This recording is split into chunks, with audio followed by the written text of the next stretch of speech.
mesmo aqueles que vão poder ver só depois. Agradecemos também essa conexão.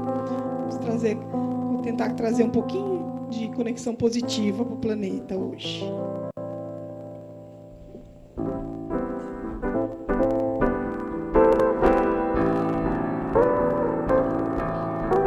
Vamos cantar a música com força e com vontade.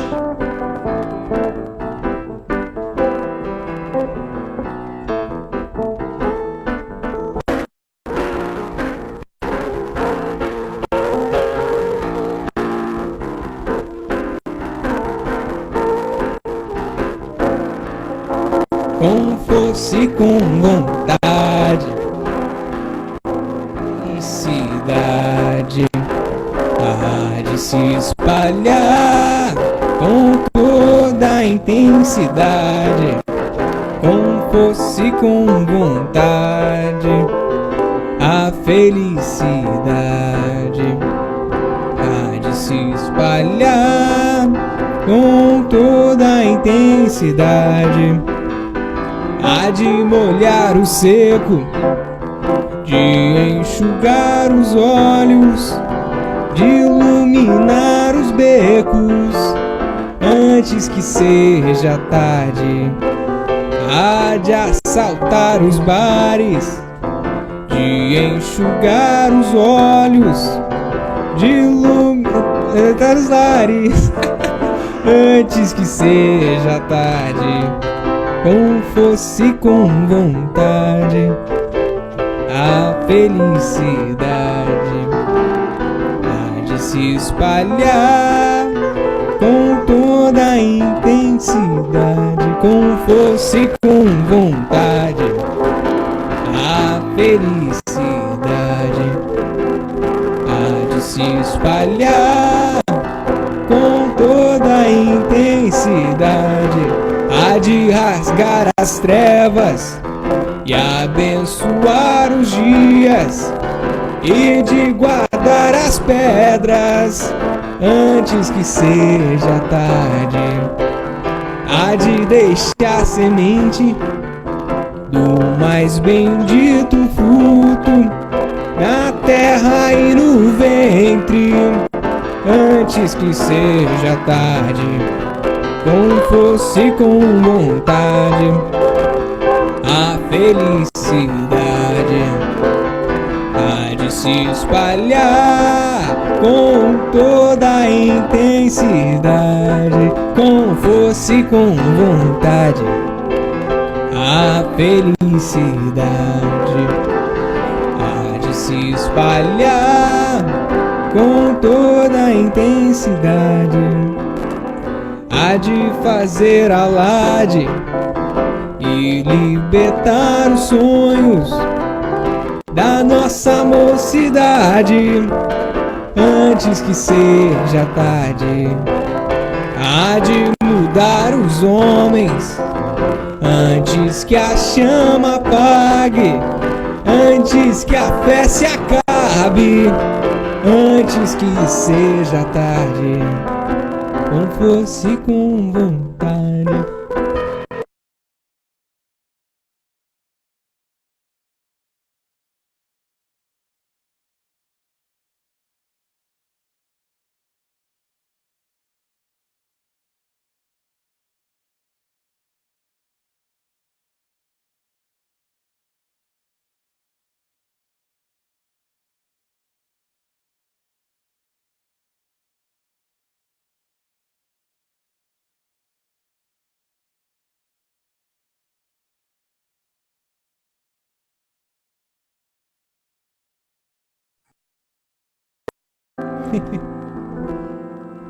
Bom, travou um pouquinho o som. Travou de novo, tá bom.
Estamos com um probleminha no som. Acho que já dá para seguir em frente.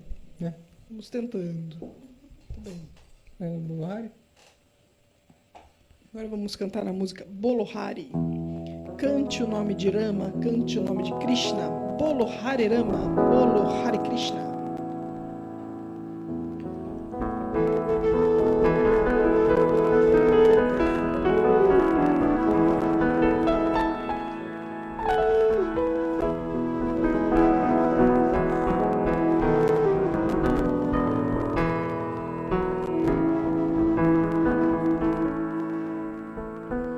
Bolo Hare Rama, Hare Rama, Rama Rama, Hare Hare. Bolo Hare Rama, Hare Rama, Rama Rama, Hare Hare.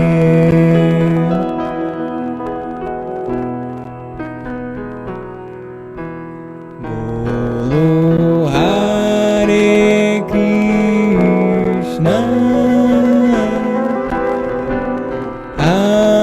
Hare Krishna, Krishna Krishna, Hare Hare. Bolo Hare Krishna, Hare Krishna, Krishna Krishna, Hare Hare.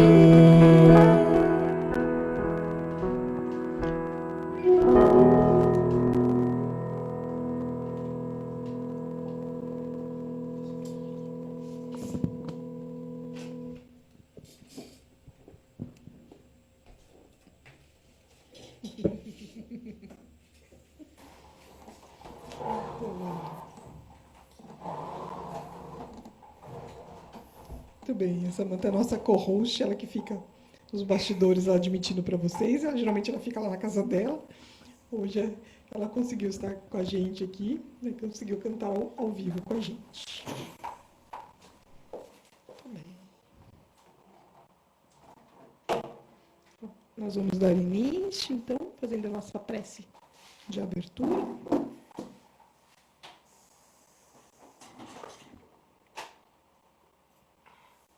Você faz? Posso fazer?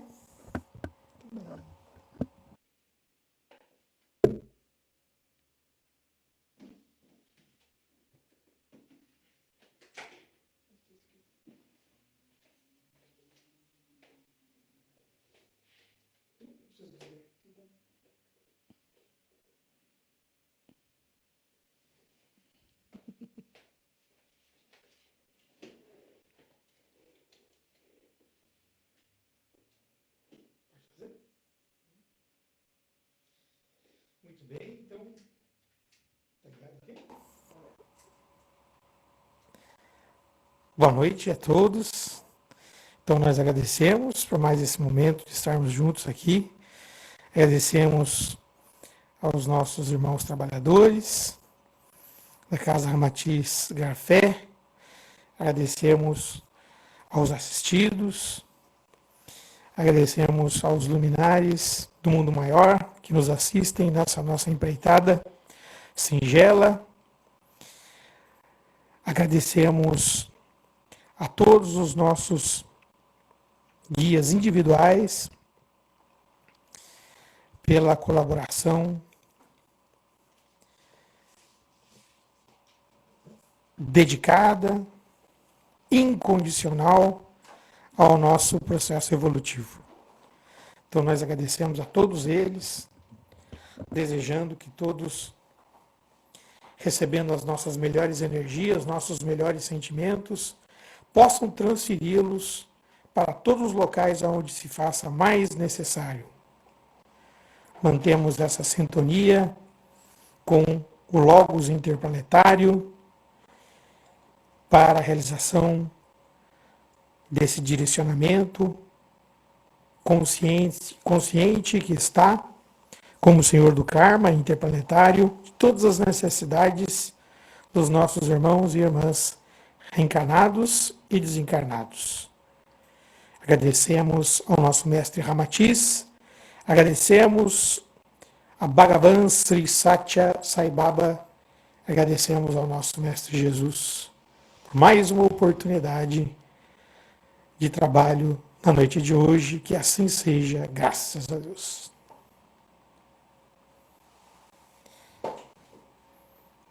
Graças a Deus, agradecemos. Os palestrantes de hoje, né? Quem não conhece, o tio Marcelo. O Marcelo, ele tem a formação em filosofia. Ele também agora é recém-formado em letras. Ele fez mestrado em filosofia da religião e está terminando o doutorado em educação. E sempre teve esse estudo aprofundado da filosofia oriental pelo mestre Ramatiz, pela yoga.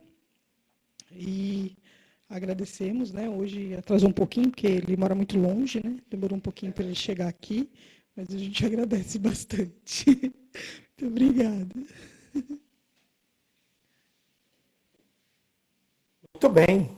Então, todos me ouvem bem, né? Ok, deram ok. Então, vamos falar um pouquinho sobre esse tema, né? Tão importante, tão relevante para nós, que é a lei do karma.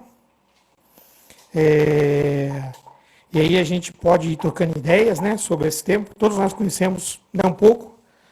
E aí eu vou trazendo algumas ideias do mestre Ramatiz, algumas ideias também do budismo tibetano, particularmente do restaurador do budismo do século XI, que é o Ashita. Trazer algumas ideias de Nityananda também, outro mestre hindu, né, tiradas diretamente do Agama, e algumas ideias também do Vedanta, né, sobre o nosso tema de hoje. Mas como ele é um tema extremamente vasto, então a gente vai só dar umas pinceladas, né, para a gente ficar dentro do limite kármico do tempo, certo? Muito bem. Então, o nosso mestre Ramatiz, ele coloca exatamente o karma como, primeiramente, né, um princípio metafísico, né? É isso, princípio metafísico, meta, além, né, físico, físico mesmo. Então, além do físico, ele é um princípio que está além da matéria. Por outro lado, ele é um princípio que rege o comportamento de tudo quanto existe, material e espiritualmente falando. Esse princípio, segundo o nosso mestre Ramatiz, ele é o elemento ordenador do cosmos. Então, desde do modo como funciona o esquema de relação entre prótons e elétrons e nêutrons no átomo, passando pelo sistema, vamos dizer assim, de organização ecológica da vida, pelo padrão de manutenção, por exemplo, da temperatura de 25 graus Celsius, né, no planeta, né, como nos explica John Lovelock, né, até mesmo na criação das estrelas, né, e da transformação das supernovas em galáxias. Ou seja, todo o sistema, ele na verdade é coordenado por esse princípio metafísico do karma. Normalmente nós entendemos o karma no sentido popular como o resultado negativo das nossas ações. Mas na verdade o termo karma, né, ka ou kri do sânscrito quer dizer ação e ma quer dizer reação. Então é uma lei de causa, né, e também de efeito, uma lei de ação e reação. Aliás, como a nossa física desenvolveu, né, o pensamento sobre a chamada reflexão da luz ou do som, ou reflexão espelhada, né, que é justamente, como dizem os físicos, a lei do retorno, né, ou o princípio do retorno, ou então a lei de causa e efeito de Newton. Então, primeira coisa, o karma não é somente, né, o resultado das nossas ações, vamos colocar assim, inconscientes, né, das vidas passadas, mas é um princípio de ação que rege todo o sistema cósmico. Se a gente pensasse, por exemplo, na ideia tão bem trabalhada por nosso mestre Aristóteles, né, na Grécia Antiga, de que a identidade das coisas se deve ao processo de ato e potência, ou seja, algo começa a existir como uma potência, por exemplo, uma semente, e depois se transforma numa árvore como um ato, é um karma, é uma ação, é um movimento. Só para exemplificar, né? É um movimento, né? Nos seres naturais existe karma, né? Não no sentido que nós normalmente atribuímos, já estabelecendo uma conotação moral, mas existe karma no sentido de manutenção do equilíbrio no plano em que os nossos irmãozinhos menores atuam. Mesmo para nós, o karma, digamos assim, ele trabalha com uma compreensão, entre aspas, ética e moral bastante elástica, né? Porque como nos ensina o mestre Ramatiz, se você pegar lá, né, um selvagem, né, que se sentia honrado quando ele derrotava o seu inimigo e depois jantava, né, o elemento cadavérico ali, né, numa sopa maravilhosa, né, é diferente, né, para eles ali naquela condição mental, condição espiritual, e nós, né, se a gente matar alguém e depois comer, né, a carne, como gostava de fazer o Hannibal naquele filme, né?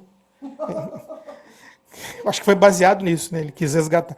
Bom, então, é claro que para um é um karma diferente, para outro é um karma diferente, né? As duas ações iguais. Aliás, ações iguais, no nosso estágio evolutivo, também não refletem o mesmo karma, como nós veremos logo na sequência. Eu queria chamar a atenção, depois que a gente conseguir desligar aí ela, chamar a atenção para o fato de que o karma, de acordo com a Gama, né, nós temos duas linhas, que é, primeiro, o Suscita Karma e Gamya Karma. Suscita Karma e Gamya Karma. Esses dois conceitos de karma, eles nos fazem entender que o karma, essencialmente, ele corresponde, na visão do Agama, às correntes de pensamento. Já no nosso nível, né, de desenvolvimento. Então, no Suscita Karma, nós estamos falando exatamente dessas correntes de pensamento que nós já reconhecemos como indesejáveis. Porém, não temos assim uma facilidade tão grande para nos livrarmos dela. Então, por exemplo, né, alguém que está sentindo muito medo, né, ou recorrentemente sendo visitado pelo sentimento do medo, quer se afastar disso, a gente sabe que é um negócio ruim, mas não é tão simples. Ou então, a afetação, né, de um,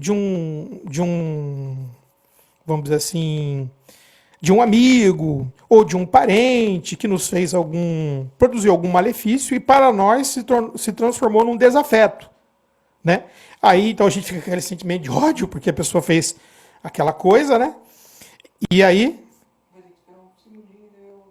Ok, deixa eu só avisar aqui que hoje estamos sob a lei do karma. É só um segundinho que o João vai dar uma reparada aqui no negócio e já retornamos em um segundo.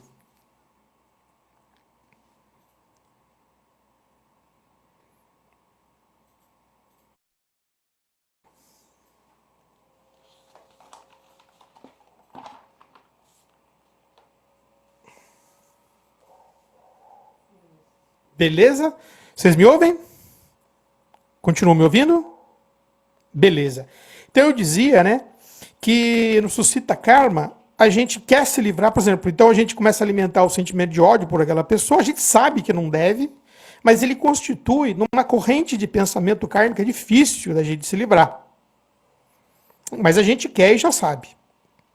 Agora, no Agami Karma, a gente às vezes não tem consciência, a maior parte das vezes, e às vezes a gente está consciente de que aquela corrente de pensamento que nos sufoca e tal, que nos deixa angustiado, ela deveria ser descartada. Porém, por algum motivo, a gente entende que aquilo ali pode nos trazer algum tipo de benefício.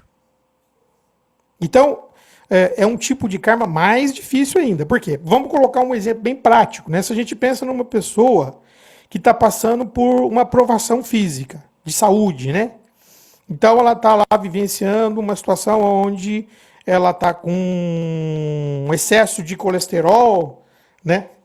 E aí o médico fala, não pode comer carne de porco, né? Não pode comer, né? Essas coisas aí, porque senão você vai piorar. Mas a corrente de pensamento da luxúria diz assim, não, só um pedacinho. E aí a gente sabe que não pode. A gente sabe que não deveria, né? Ceder aquela luxúria, entre aspas, né? Mas a gente vai lá e continua fazendo porque a gente, por algum motivo, a gente acha que o benefício secundário vai valer a pena. Claro, com o decorrer do tempo, a gente vai percebendo que o benefício secundário não vale a pena. Nesse caso, pode infartar, né, o sujeito. O caso, por exemplo, de um diabético que sabe que não deve comer doce, e aí a corrente de pensamento, vamos dizer assim, vou colocar exageradamente aqui, né? A luxúria, ou a corrente de pensamento, vamos dizer assim, do apego, que é bastante presente, né? Pode me conduzir. Não, eu vou fazer isso que eu quero fazer, independente do resultado que vai dar, e pelo menos o prazer momentâneo eu tenho. Então é um tipo de karma, uma agâmia, mais difícil, né? Tem até uma brincadeira que os orientais fazem, que é o seguinte, né? No caso é uma brincadeira, hein, pessoal? Olha lá, senão eu vou gerar um karma aqui. Fala assim, bom, todo mundo sonha, né? Ou a maior parte das pessoas sonha arrumar um companheiro ou uma companheira, né? E aí você fala assim, por quê? Porque fazer o enfrentamento dos karmas é difícil, né? Fazer o enfrentamento da vida é difícil, né? Então, com um companheiro e com uma companheira fica muito mais fácil, né? Então você coloca essa ideia bacana na sua mente, né? Só que você não sabe que ele é um karma agâmia. Ou seja, a maior parte dos problemas que você vai ter se deve exatamente ao fato de você ter conseguido esse companheiro ou essa companheira. Estou dando para entender a lógica? É claro que não é assim sempre, na maior parte das vezes, né? Claro, óbvio, né? É só um exemplo genérico, né? Que eles brincam. Então, se você dos agâmias seria justamente escolhas que você acha que são muito boas, né? E você vai descobrindo no final, nossa, mas podia não ter escolhido isso, né? Acho que deu para entender o exemplo, né? Só exemplo, hein? Pelo amor de Deus. E aí, lógico, né, pessoal? Esse elemento da corrente do pensamento, e aí já para a linha védica mesmo, né? Quando a gente pensa no karma karma kanga, né? Que é a parte dos Vedas onde você vai estudar o karma. E ali está estabelecido o seguinte, né? Que essas correntes de pensamento são os nossos também chamados 6 inimigos, conforme Bhagavan Sri Satya Sai Baba nos tem ensinado. Então você pega ali a corrente de pensamento da luxúria, como eu mencionei, da raiva, né, da ganância, do apego, do orgulho e da malícia. né, os Vedas e os teóricos dos Vedas entendem que essas são as correntes de pensamento kármicas que criam a atmosfera na qual eu crio as minhas vivências. Então, necessariamente, se eu não consigo trabalhar essas correntes de pensamento, eu não as completo, né, como se fala na técnica, ou não elimino essas correntes de pensamento, então eu vou mais ou menos ficar preso à atmosfera que ela cria. Então, claro que não é uma tarefa fácil a gente cortar essas correntes de pensamento. E aqui já vai, lógico, aqui alguma polêmica, né? Porque assim, mas na verdade, não são as minhas ações que acabam criando por fim o meu karma, né? Na verdade, num sentido mais profundo, as minhas ações físicas, elas são somente, vamos dizer assim, a última etapa do processo, que se iniciou exatamente lá no espírito, quando o espírito orienta a vontade, conforme aí diz o nosso mestre Ramatiz, de uma maneira inadequada para o processo evolutivo, né? Dá forma para aquela vontade no campo mental, depois, vamos dizer assim, enriquece com emoções aquela vontade no corpo astral, e depois no corpo etérico e no corpo físico da materialidade para o processo. Então, a ação é o último elo da cadeia, na verdade. O primeiro elo é justamente a corrente de pensamento. Né? Qual é que é, vai nos ensinar também o nosso mestre Ramatiz, qual é que é o combustível que eu estou alimentando quando eu estou naquela corrente de pensamento, né? Dos 6 inimigos, né? Justamente ali da luxúria, ou da raiva, ou da raiva, da ambição, do apego, né? Aonde, que tipo de combustível? Lógico que é um combustível mental inferior, um combustível astral, emocional inferior, e é lógico que a minha ação também vai reproduzir isso. Mas eu posso ter uma ação, como dizia no começo, né? Como, por exemplo, vamos dizer assim, uma ação bem inequívoca, como, por exemplo, roubar, né? Estou pegando alguma coisa que não é meu e que eu não estou dando nada em troca. Ainda assim, vai depender do que é a corrente de pensamento que está subestruturando a minha ação. Uma coisa é você pegar uma pessoa que está desorientada porque lhe falta o meio para a subsistência, né? Passando por uma provação extremamente difícil e acaba entrando na casa de alguém lá no quintal e rouba uma laranja, né, do pomar do tio, né, e tal. Né? A motivação e a corrente de pensamento dele é uma. Do que pessoa, né, que aqui no Brasil é difícil de encontrar, aquelas pessoas que desviam milhões e milhões de dinheiro de empresas, essas coisas quase não acontecem aqui no Brasil, não faz parte do nosso karma coletivo. Né? É muito diferente, porque a corrente de pensamento ali pode ser a própria luxúria, né? Satisfazer os desejos enfermiços, como fala o mestre Ramatiz, pode ser a ganância, né? Pode ser o apego, né?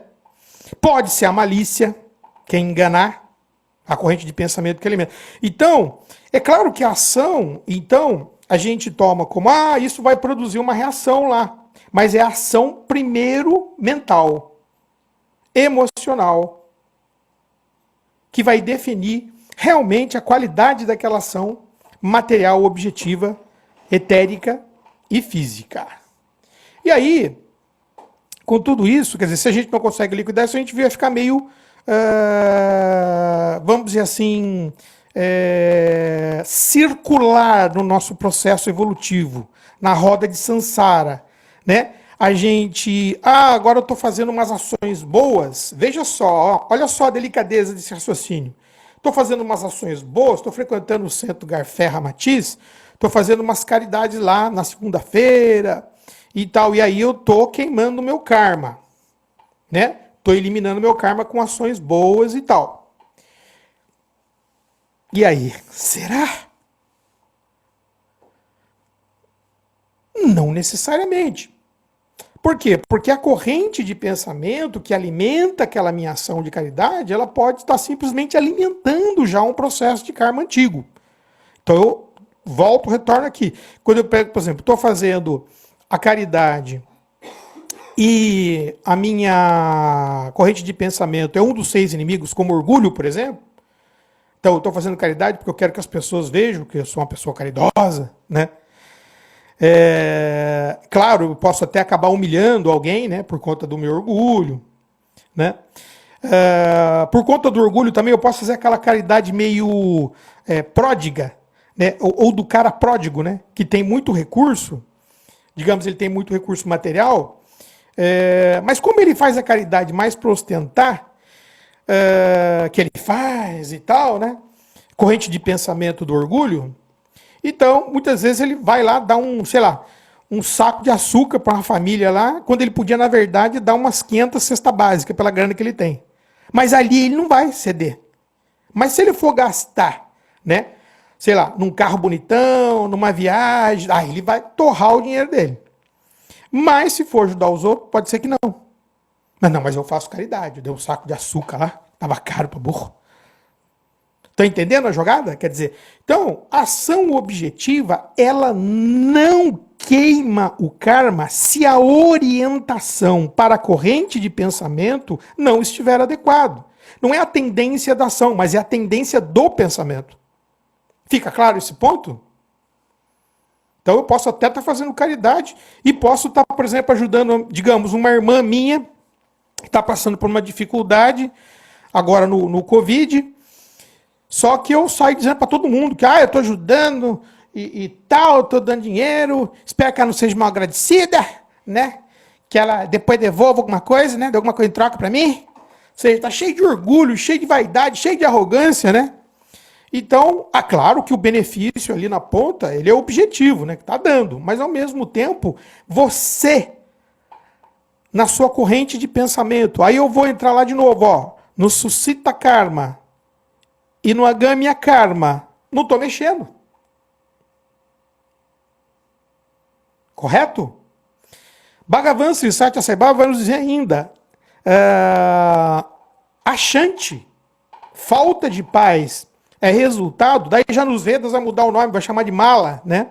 Que é o conceito kármico. Ou seja, você tem aquela falta de paz, aquela perturbação mental, emocional recorrente. Faz uma coisa para resolver, faz outra coisa, mas está sempre perturbado a cabeça, né? Nós, né? Então, ele fala, bom, isso é resultado, logicamente, das correntes de pensamento, das ações. Agora, leamos, das ações do passado, né? Com uma subestrutura de corrente de pensamento. Não são só as ações. É como nos ensina também Danny Rudhyala, né, um eminente filósofo astrólogo.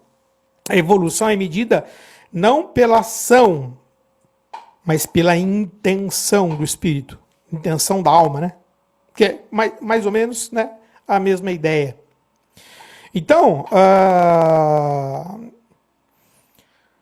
peraí, então a gente tem que tomar cuidado com a ação e que mais a gente faz para superar esses karmas, né? Bom, a gente tem que ter realmente uma dedicação às chamadas, aí segundo os Vedas, segundo o nosso amado movimento espírita, temos que abraçar a causa da solidariedade, porque isso vai realmente fazer com que a gente entre numa corrente de pensamento poderosa, que é a do amor, né?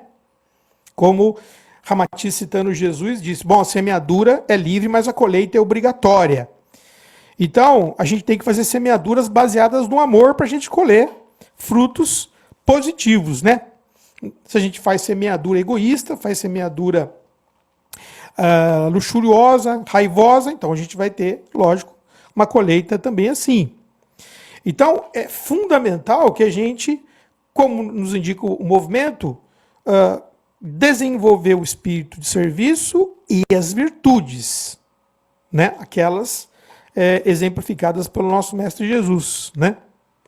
Ao mesmo tempo, a gente tem que identificar, segundo os Vedas, as atividades sagradas. O que são atividades sagradas? Desenvolver a devoção, porque veja bem, quando eu desenvolvo a devoção, eu reconheço a autoridade espiritual de Jesus, ou de um Buda, ou de um Lao Tse, né? Conforme de um Krishna, né? Eu começo a desenvolver nesse mundo oculto do espírito aqui, justamente a paz, né? Porque eu começo a integrar a minha consciência à consciência superior daquele que eu me coloco como um devoto. Estabeleço uma relação afetuosa, um amplexo afetuoso, que vai me expandindo. Amar não está fora do cristianismo, né? Amar o próximo como a ti mesmo e a Deus sobre todas as coisas. Desenvolvendo este afeto, eu vou também transcendendo aquelas correntes de pensamento negativas, os 6 inimigos.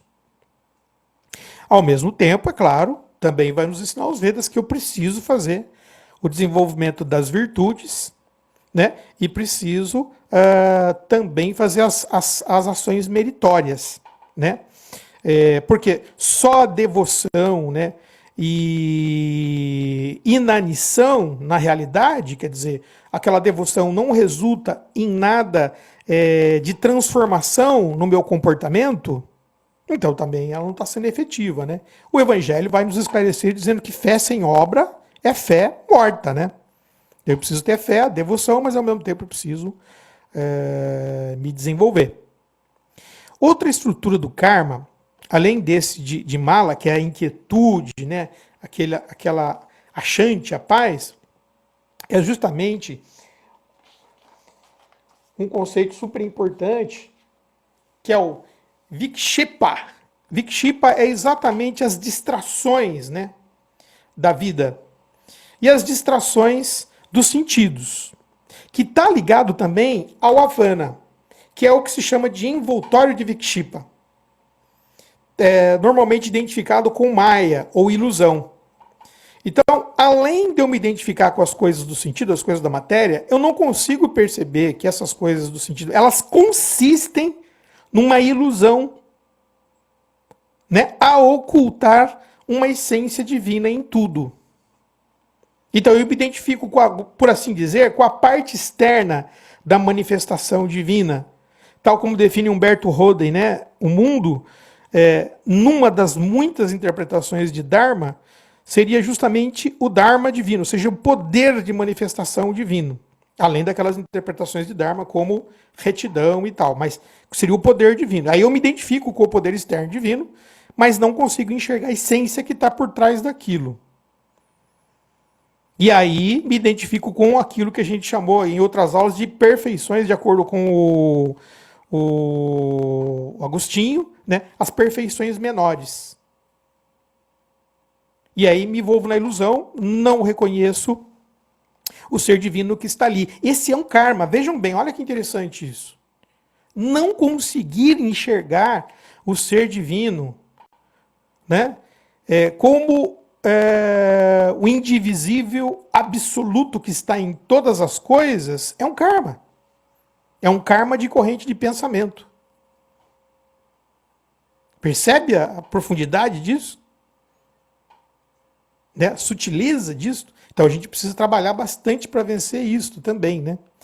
Que está no apego daí, né? A corrente de pensamento do apego às coisas externas, né? E como Jesus colocara, né, no Evangelho, quer dizer, servir a Deus e a Mamon, né? O mundo de César, né? E o mundo divino. Muito bem. Então, para a gente superar esse modelo de karma, é preciso que a gente consiga, lógico, avançar na nossa devoção e entrar também nos processos que na tradição védica chamamos muitos dhyanas, ou as muitas possibilidades de produzir progressivamente a liberação desse karma através de práticas profundas de meditação. Então, não é só a meditação, só a caridade, só as virtudes. É um conjunto, né, gente? Quando a gente consegue essas práticas, né, meditativas, né, e consegue dar, digamos assim, uma atenção disciplinada a essas práticas, aí quando a gente dá uma atenção disciplinada, se chama sadhana, né? Sadhana, as práticas espirituais do dia a dia, para nós nos lembrarmos do divino que está em todas as coisas. Então a gente começa a superar também esse karma mais profundo, que não é só mental, de reconhecer que Deus está em tudo, mas é realmente de vivenciar, né, essa verdade, né, profunda. Muito bem. Eu acho que até aqui temos já uma teoria pesada, eu não quero complicar demais a história. E aí eu queria que a gente raciocinasse em termos um pouco mais práticos, porque, na realidade, isso tudo faz parte do que nós organizamos para nós, né? Uma hora a gente vai estar mais no suscita karma, que é aquele karma que a gente reconhece essas correntes de pensamento que a gente deve se livrar, mas tem dificuldade, mas a gente consegue se livrar. Ou então a gente está no agâmia, que a gente faz opções por aderir a esses pensamentos, achando que a gente vai levar alguma vantagem, né? E quando a gente supera, ou quando vem com o mala, que é aquela inquietude, né? Ou então quando vem com o vikshipa, né? Que é a dedicação que a gente dá ao mundo externo perdidamente, né? E aí com ele, o Avana, que é justamente aquele envoltório de ilusão. A gente acaba até se esquecendo quem que foi o criador dessas coisas bonitas que a gente vê, né? Produzidas, né? E toma essas coisas bonitas produzidas como a perfeição divina. E na verdade é apenas uma manifestação preliminar da perfeição divina. Os prazeres que nós conseguimos obter pelos sentidos são apenas prazeres preliminares, eles não são negativos, né, ruins em si mesmos, mas eles são preliminares, né? E aí, então, essa deveria ser a nossa busca. Mas também a Shita, do budismo tibetano. Na verdade, quem restaurou o budismo por volta do século XI, depois de Cristo, né? Grande mestre oriental, e tem um livrinho maravilhoso, que é justamente a Lei do Karma, né? Tem muitas coisas bacanas, né? Vale a pena, né, uma leitura deste livro. E aí eu ressaltaria o seguinte, né? Na linha de raciocínio budista, existe, então, 4 níveis do karma, muito interessantes, que o Ashita define, então, como o karma reprodutor, o karma sustentador, o karma de oposição e o karma destruidor. Veja só, nenhum desses karmas aqui são positivos ou negativos. Eles podem ser positivos, podem ser negativos, né? O karma, vamos pegar um exemplo prático. Digamos que o karma reprodutor da minha encarnação foi nascer como um cara rico, nasci numa família abastada.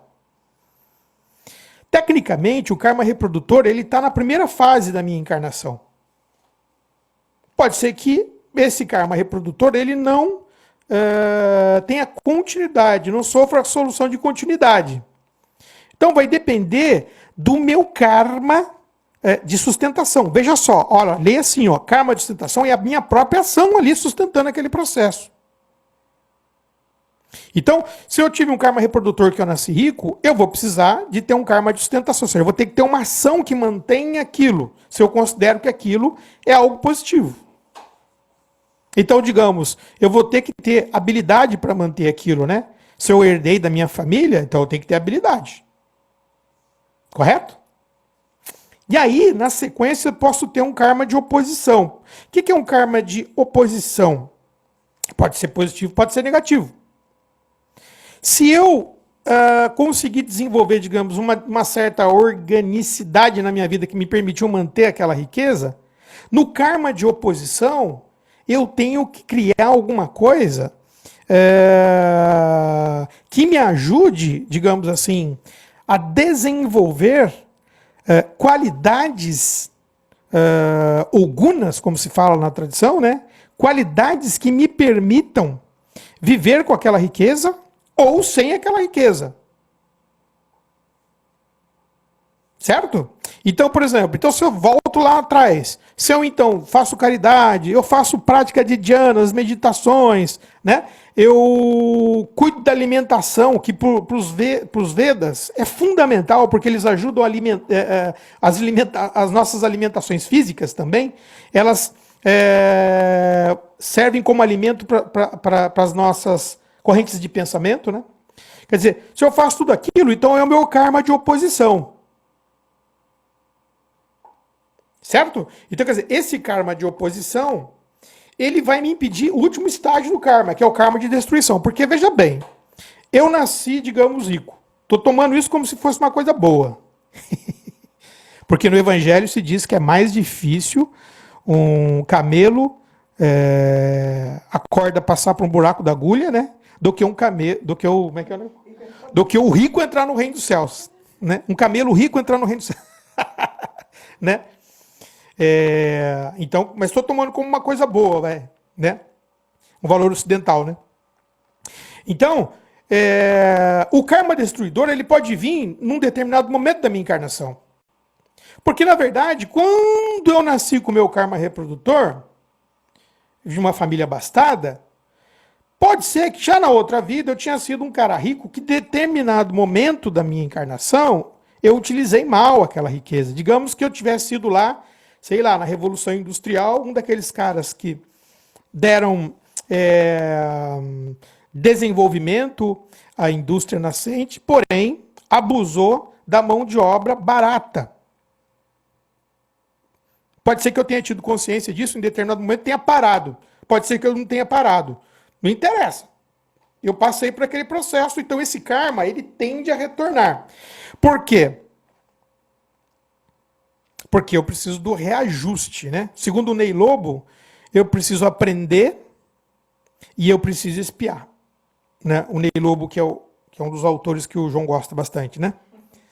Então, o karma destruidor vai vir. O que é o karma destruidor? Ah, bicho, é aquele negócio que você pega e fala assim, cara, eu tinha tudo, agora perdi tudo. Fui fazer um negócio lá, sei lá, na bolsa, fui fazer qualquer negócio, perdi. Ou então meu sócio me deu um chapéu, perdi. Então, olha só, você tinha lá o karma inicial, você tinha, né, podia ter a grana, você desenvolveu uma organicidade, uma certa prudência para não gastar, né, demais.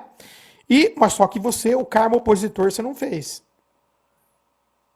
Né? Você não trabalhou as virtudes e você não trabalhou o amor que a gente coloca, então, no exercício, nesse exercício da caridade, da fraternidade. Né? Então, e aí você vai para o karma destruidor, ele te pega. Fica claro?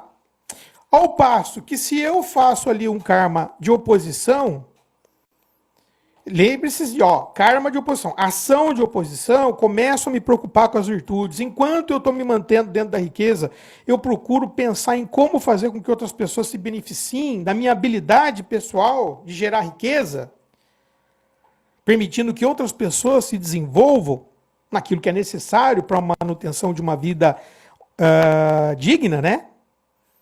Então eu vou desenvolvendo virtudes, né? Aí, quando chegar a hora do meu karma destruidor impactar, o negócio pode ser menor, pode ser atenuado. Mas se eu não tenho essa consciência, então a coisa vai ficar, digamos assim, mais pesada. Aí você pega e fala, e o que a corrente de pensamento tem a ver com isso que você estava falando? Tudo! Porque, na verdade, se eu fui um rico, como diz o Evangelho, mal rico, né?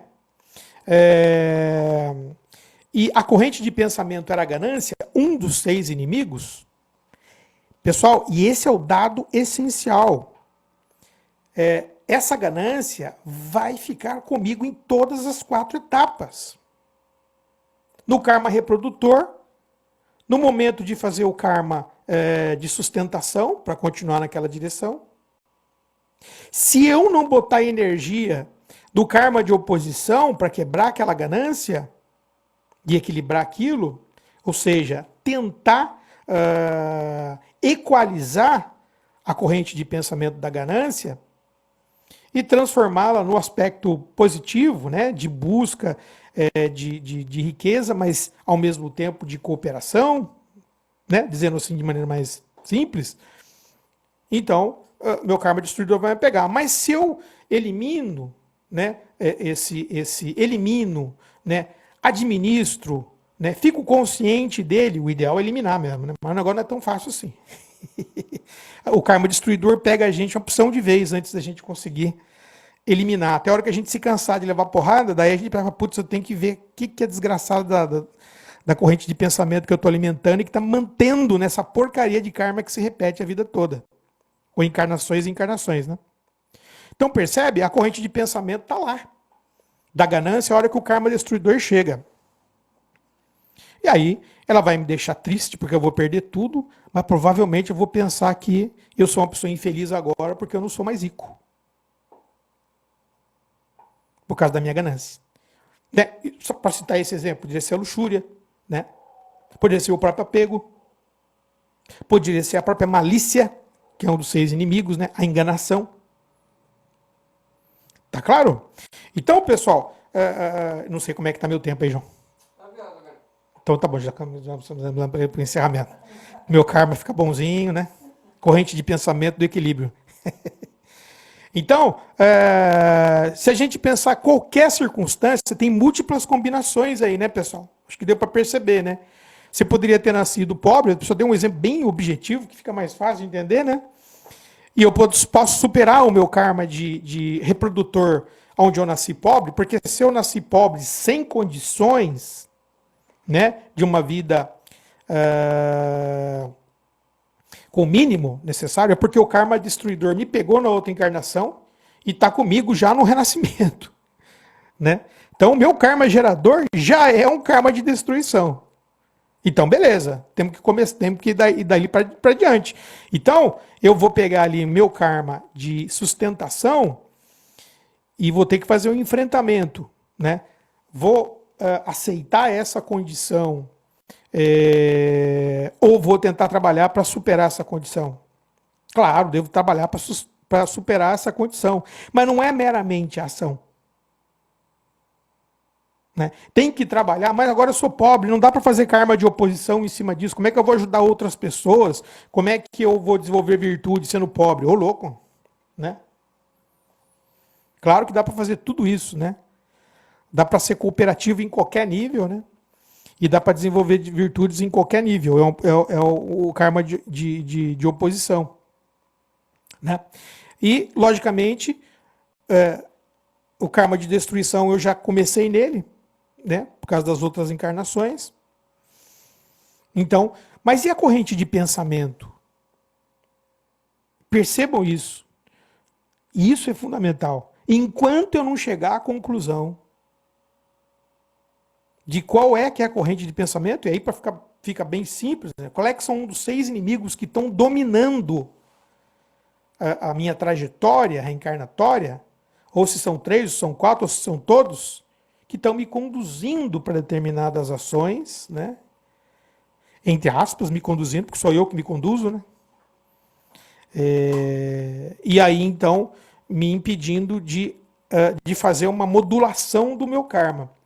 Aí você me diz, bom, mas se eu fizer caridade, vai resolver a parada. Veja bem, se você fizer caridade suficientemente, qualitativamente, né, com a corrente de pensamento certa, ela vai realmente ajudar você a superar o karma. Né? Porém, se você não fizer tempo suficiente, porque ela não vai produzir a purificação necessária da corrente de pensamento. Né? Você precisa fazer para fazer a purificação. Você precisa fazer as meditações. Você precisa trabalhar a devoção. Né? Se você não mergulha nesse processo, você não vai conseguir resolver, né, vamos dizer assim, queimar o karma, como a gente fala, né, só pela caridade lá, ou mesmo pelas práticas. Eu preciso realmente me despedir dessa corrente de pensamento. Veja só, na tradição hindu, o que importa são duas coisas. É o bhakti, a sua devoção, e não o shakti, que é poder. Então o médium pode ter poderes. Isso não quer dizer nada. Ele precisa realmente da devoção, do amor. E essa devoção precisa transbordar para o próximo, né? E ele precisa de gunas, ele precisa de qualidades. E não de kula, que é a minha casta, entendeu? Qual é que é o sistema racial que eu nasci, né? Isso não importa.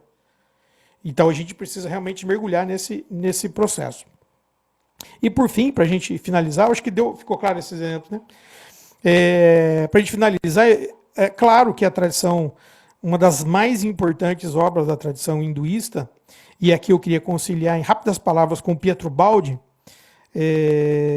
qual é que é o recado da tradição hinduísta através do Bhagavad Gita e através do comentário Gita Vahini de Sri Satya Sai Baba, quando ele coloca assim, o melhor seria então a gente não fazer ação nenhuma, porque daí a gente não vai fazer mais karma reprodutor, nem karma de sustentação, nem karma de oposição, nem karma destruidor, correto? Errado, né? Porque para a gente não fazer ação nenhuma, a gente também teria que ser coisa alguma. Como a gente é um ser, a gente existe, então a gente acaba fazendo, realizando, né? A gente teria que ser um nada para não fazer nada, né? E a gente não é. Então a gente tem que agir. E aí a tradição oriental fala do Karma Yoga, né? Que é justamente o que trata o Bhagavad Gita. Exato, né? E é exatamente isso. O que ele propõe? Ele propõe que você faça a ação. Claro, você tem que agir. Porém, que você entregue o resultado da ação àquele que é o dono de tudo. É o bom da boca, né? Que na verdade não tem nada seu aqui. Essa é uma ilusão. O apego que você tem às suas coisas é uma bobagem, porque na verdade não tem nada seu. Que prova isso é a sua morte, né? Você morreu, já era. Tudo é do Papai do Céu. Então você entrega tudo para ele. Porém, isso não quer dizer que você vai entregar, por exemplo, a sua ação luxuriosa. Você vai dizer assim, Senhor, me protege do karma, essa ação de luxúria que eu estou tendo, enfiando a cara na bebida, né, na sexualidade desvairada e não sei o quê. Entrega para o Senhor para eu não ficar com o resultado da ação. Como assim, mano? Deus vai falar para você, né? Você está maluca? Né? Na verdade, você tem que entregar para ele, e quando você entrega para ele, você sabe que você não vai entregar qualquer coisa para Deus, né, meu irmão? Você vai entregar uma coisa boa. Você vai entregar uma corrente de pensamento bonita, bacana. Essa é que é a ideia. Não é jogo fácil. Tipo assim, não, as minhas imperfeições eu entrego que vai resolver tudo. Não, não vai resolver nada. Você vai ter karma do mesmo jeito. Você tem que entregar com a corrente de pensamento. Devoção, quando você vai, você fala assim, estou entregando o meu melhor. Agora, eu não consigo enxergar tudo que é perfeito e tal, e aí a devoção vai te conduzindo para a sabedoria, né? Nessa dialética espiritual, né? Correto? Acho que ficou claro esse ponto, né? Então, a mesma coisa que vai dizer Pietro Baldi, nosso grande filósofo italiano, né? Espiritualista, espiritista, que diz assim, bom, o evangelho a gente resume em dois axiomas, vamos dizer assim, né? Não previdência e não resistência. Que é aquela fala maravilhosa de Jesus, que eu falo resumido aqui, se Deus dá de comer aos pássaros que estão no céu, né? Resumindo, pontinho, pontinho, por que não haverá de dar e satisfazer a necessidade do homem, que é o rei da criação?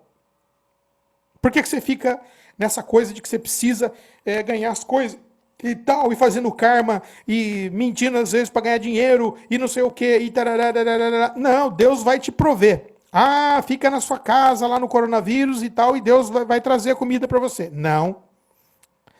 Ele está dizendo que você não se apegue ao processo. Não encha a sua alma de ansiedade pelo resultado do negócio se você fizer a sua parte, com a corrente de pensamento correta, com o karma correto, com o karma de oposição correto. E ao mesmo tempo ele diz assim, não resistência. Né? O que é não resistência?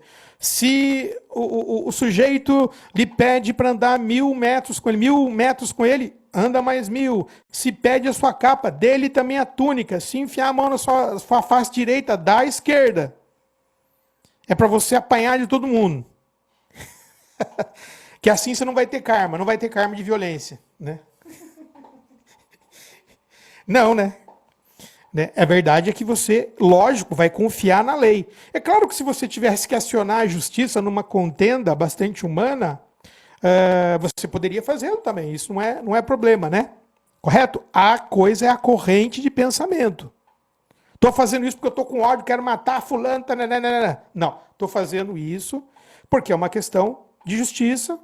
Então eu posso reclamar isso. Agora, se eu não tiver o resultado, tá tranquilo. Não tem problema, porque o resultado é do Senhor. Mas a ação é minha.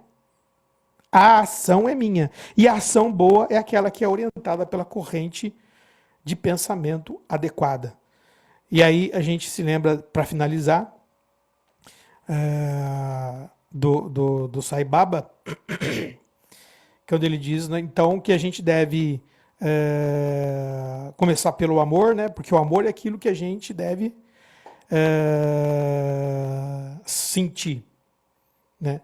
A verdade é aquilo que a gente deve pensar e falar.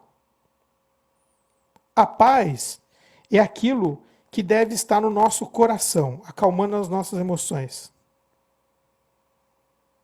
A retidão é aquilo que a gente tem que fazer. E, por fim, a não violência é o que nós temos que ser. Então, precisamos colocar essas correntes de pensamento no nosso orai e vigiai, né?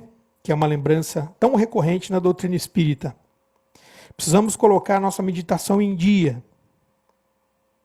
Precisamos trabalhar a miúde a nossa devoção. Precisamos reconhecer o agamya, aquelas opções kármicas que nós fizemos e sabemos que estamos fazendo e sabemos que vamos levar a pior. Então a gente tem que se desfazer disso. E a gente tem que vencer mala, a gente tem que vencer a nossa inquietação na dedicação ao próximo, nas atividades sagradas. Então, agradeço aqui. Se tiver alguma questão, alguma coisa para a gente discutir. Beleza, manda aí. Então, problematizar um pouquinho, porque... Ih, travou minha câmera. Então eu vou ficar sem câmera mesmo. Problematizar um pouquinho para ficar divertido. Acho que é fácil perder de perspectiva a escala, né? De como é que a gente pratica, então, essa transformação kármica, né? Então, coloco em voga um conceito que você conhece muito bem, que é o narcisista produtivo. Certo. Como é que ele se encaixa nesse processo? Ótimo. Então, o narcisista produtivo é um conceito que está nas elaborações tão espetaculares do Erich Fromm, né? E claro, como é aquilo que discutiramos na última aula da Mônica, né? Aquela briga entre ego e self, né? A gente não vai se livrar do ego, a gente vai pegar e sumir com o ego e ficar só com o self. O ego tá aí. E o ego é narcisista, né? O ego é narcisista. Então, quando a gente diz, nós somos narcisistas, claro que nós, enquanto ego, somos narcisistas, né? E esse narcisismo do ego, muitas vezes a gente não consegue pegar e falar assim, bom, vou tirar esse narcisismo. Agora eu vou eliminar esse narcisismo. Como nos ensina Aristóteles, e até o Erich Fromm, muitas vezes o que a gente vai precisar? A gente vai precisar treinar esse narcisismo a ser um narcisismo bonzinho. E aí a gente já vai caminhando dialeticamente para a superação do narcisismo. Né? Então, esse narcisismo bonzinho é justamente o narcisismo produtivo. Né? Eu estou ali meio que buscando uma centralidade de ego, mas ao mesmo tempo estou fazendo alguma coisa positiva na realidade, e a própria dificuldade que isso implica, porque fazer o bem é um negócio difícil. Você se manter disciplinado no bem, não tem narcisismo que seja suficiente para manter isso, como nos ensina também Siddhartha Gautama, o Buda. Né? O sentido da verticalização do ego para o eu, segundo Siddhartha Gautama, é justamente a permanência do exercício da alteridade. Porque é pela permanência e pelo enfrentamento da permanência, porque ela vai criando uma série de dificuldades. Você se cansa, você começou por causa do seu narcisismo a fazer caridade, então você tem orgulho, mas aquele orgulho, às vezes a pessoa não fala nada para você, que você fez aquele negócio, mas ninguém elogiou você porque você fez aquilo. Vou desistir dessa porcaria. Né? E aí você enfrenta, aí começa a entrar o seu self ali. Fala, não estou aqui para ser elogiado. Né? Eu estou aqui para fazer o bem, para experimentar o amor. Mas eu vou começar utilizando esse conceito do narcisismo produtivo. É a mesma coisa quando a gente fala ali também dos 6 inimigos. Né? Eu preciso trabalhar para eliminação? Preciso, mas eu vou chegar eliminando? É isso que o João está querendo dizer, se eu entendi bem. A gente vai chegar eliminando? Não. A gente vai precisar da devoção para a gente ir verticalizando o nosso sentimento egoísta e narcisista, que nos leva a toda essa tranqueirada, né? Da raiva, da ambição, do apego, da ganância, da malícia. A gente precisa verticalizar. A gente precisa sentir o divino na devoção e depois a gente precisa se sentir divino. Então a gente vai numa progressiva superação, né, do processo. Então, não é deixar de agir. É isso que o João, se eu entendi que quis dizer. Ou seja, então se eu vou ser... Não vou ser rico porque o rico é mais difícil, a corda entrar no buraco da agulha, que é o camelo, né? Que era o nome da corda lá naquele período, do que o rico entrar no reino do céu. Para com esse negócio de ser rico. Não, você pode ser rico, não tem problema nenhum. Daí você distribui o dinheiro, inclusive para nós do Centro Espírita e tal, ajuda. Né? Ou seja, você vai usar, né, aquela habilidade tua, mas você vai trabalhar a ganância. E você tem que quebrar a ganância como? Usando todos aqueles elementos, né?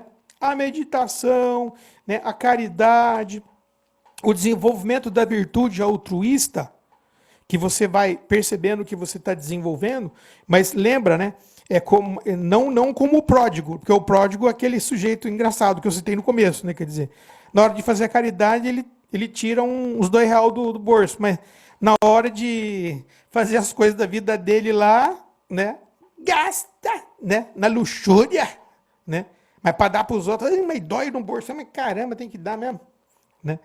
Quer dizer, mas a gente vai olhando para isso e fala assim, não, peraí, eu estou sentindo isso, mas eu vou continuar lutando para me manter dentro de uma vibração do altruísmo. E aí o nosso mestre Ramatiz, trazendo um combustível bom na vontade, trazendo um combustível bom no mental, do corpo mental, trazendo um combustível bom por corpo astral, para eu materializar uma ação cada vez que tenda para a purificação dos 6 inimigos. É isso, João, que você estava... O João quis me pegar agora, mas está tudo tranquilo.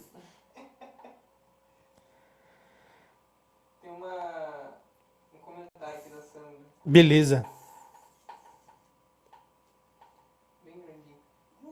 Pode ler. A Sandra falou, gostei muito, João, muito legal mesmo sua palestra. Acho que falando para você, né? É possível que as coincidências significativas alheias à nossa percepção podem ir nos dirigindo a correntes de pensamento que nos desviam de karmas de destruição. Por exemplo, uma sequência de coincidências significativas que vão alterando a nossa rota como uma força externa que vai nos ajudando a expiar nossos karmas. Isso existe? É uma questão ou não? Eu acho que é um comentário. Ah, tá, um comentário, tá. É. E já concluiu ou não? Concluiu, é. Ah, tá. E é fato, né? E isso tá justamente no karma de oposição, né? Quem que é a Sandra? E tá no karma de oposição, Sandra. Ou esse que você faz agora para tentar diminuir o impacto do karma destruidor, ou o karma de oposição que você fez nas outras. Digamos, naquele exemplo que eu dei, que você, digamos, explorou lá as crianças na Revolução Industrial, mas a partir da segunda metade da sua vida, você começou a trabalhar, você percebeu o erro que você cometeu e começou a trabalhar com fundações, com ONGs, ajudando crianças. Começou já naquela encarnação a criar um karma de oposição. Então esse karma de oposição vai te buscar também. Ele vai funcionar também como energias ali do seu Dharma te empurrando para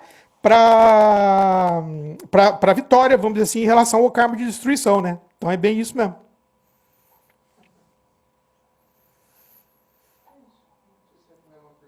Beleza? Se não tiver mais nenhuma pergunta. Eu que agradeço.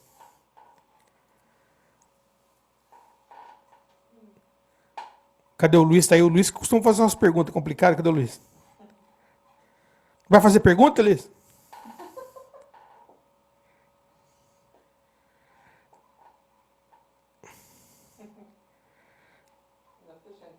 Beleza? Então tá jóia.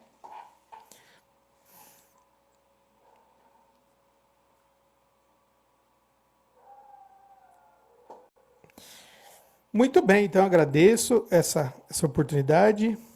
E aí nós vamos caminhando então para o encerramento. Cássia faz o encerramento para a gente. Então, né, nesse momento de karma coletivo que estamos vivendo, né, com o Covid, vamos aproveitar toda essa força, né? Não estamos fisicamente juntos, mas estamos energeticamente juntos nessa força positiva do conhecimento, da conexão positiva. E vamos alinhar essa força, então, mentalmente, vamos respirar profundamente, abrindo nosso coração, para que a melhor luz saia da nossa intenção de cura, para que essa cura se derrame realmente em todo o nosso planeta, parte astral, a parte física, ao nosso Brasil, todos os hospitais, todas as pessoas sofrendo com o Covid fisicamente, ou as consequências secundárias, financeiras, emocionais, espirituais, todo o nosso irmão que esteja em desequilíbrio, que todo esse nosso amor, toda a nossa intenção positiva sirva como um pequeno bálsamo, aliviando um pouco todo esse sofrimento.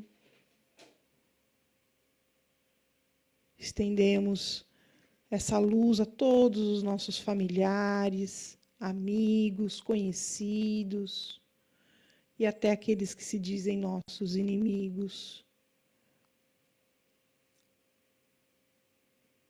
E todos juntos fazemos o Pai Nosso.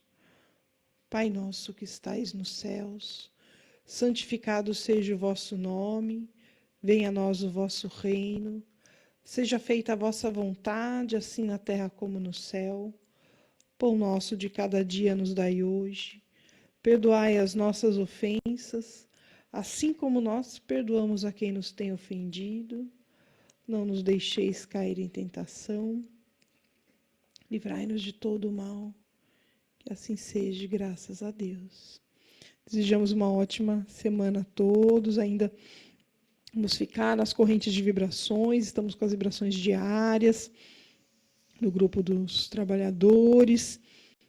Ainda permaneceremos nessa conexão das vibrações positivas. Muito obrigada. Boa noite.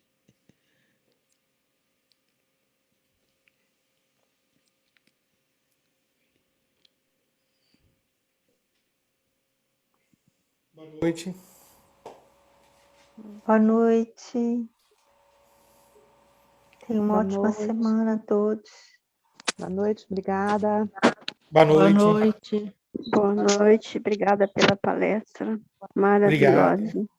Deus Obrigado. abençoe a todos. Deus abençoe.